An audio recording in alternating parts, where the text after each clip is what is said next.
వినిపిస్తుందా సార్? నాగేంద్ర రెడ్డి గారు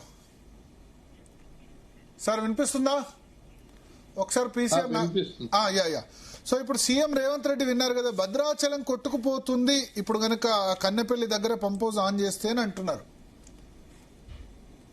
మీకున్న అనుభవం ప్రకారం ఏంటి? ఇప్పుడు నీళ్లు కన్నెపల్లి దగ్గర లిఫ్ట్ చేయొచ్చా చేయరాదా?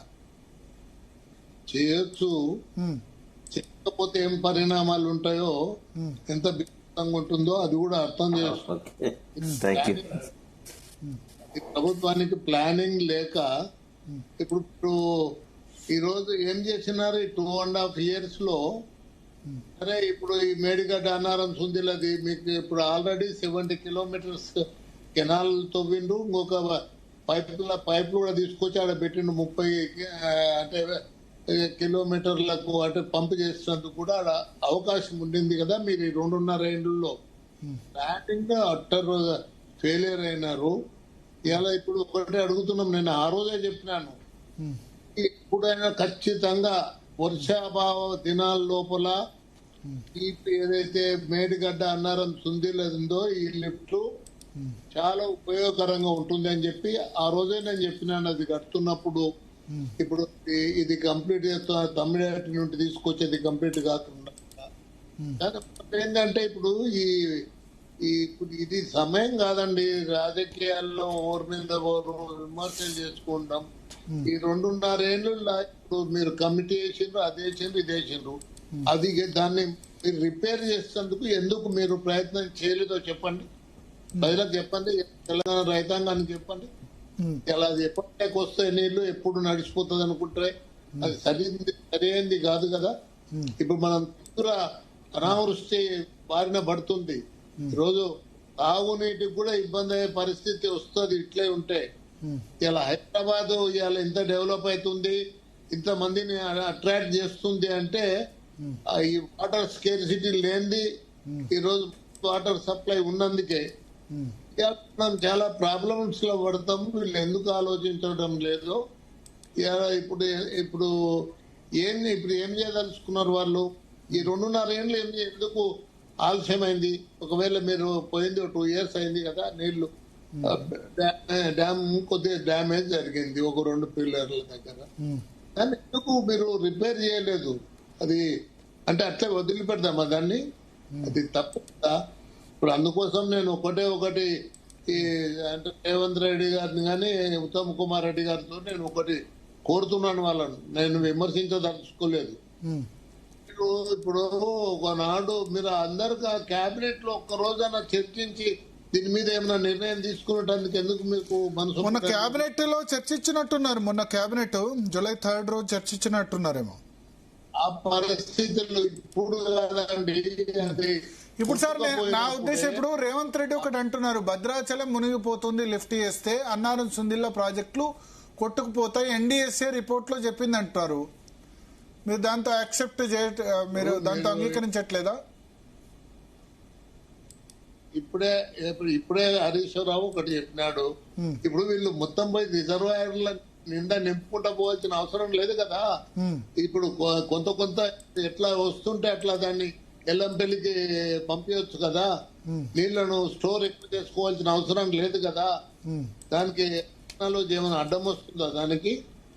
ఇది పొరపాటు అండి. ఈ విధంగా అంటే మాట్లాడడం కరెక్ట్ కాదు. ఇప్పుడు వాళ్ళు చిత్తశుద్ధి ఉంటే, ఇప్పుడు ఎందుకంటే నేను పాలమూరు రంగారెడ్డిలో కూడా చూసినాను.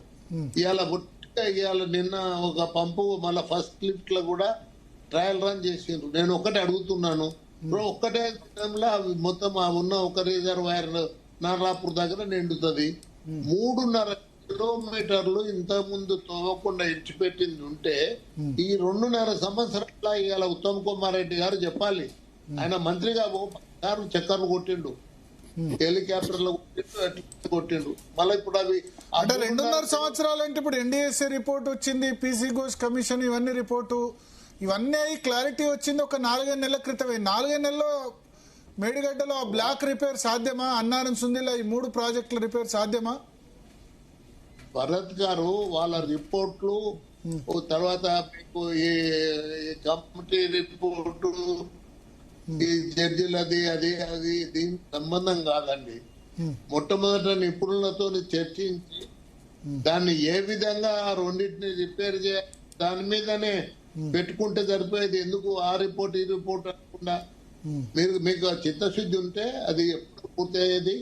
కానీ మీకు ఆ ప్లానింగ్ లేదు, దాని మీద ఆలోచన కూడా చేయలేదు. ఇవాళ ఈ పరిస్థితి వస్తుందని మీరు ఊహించలేదు.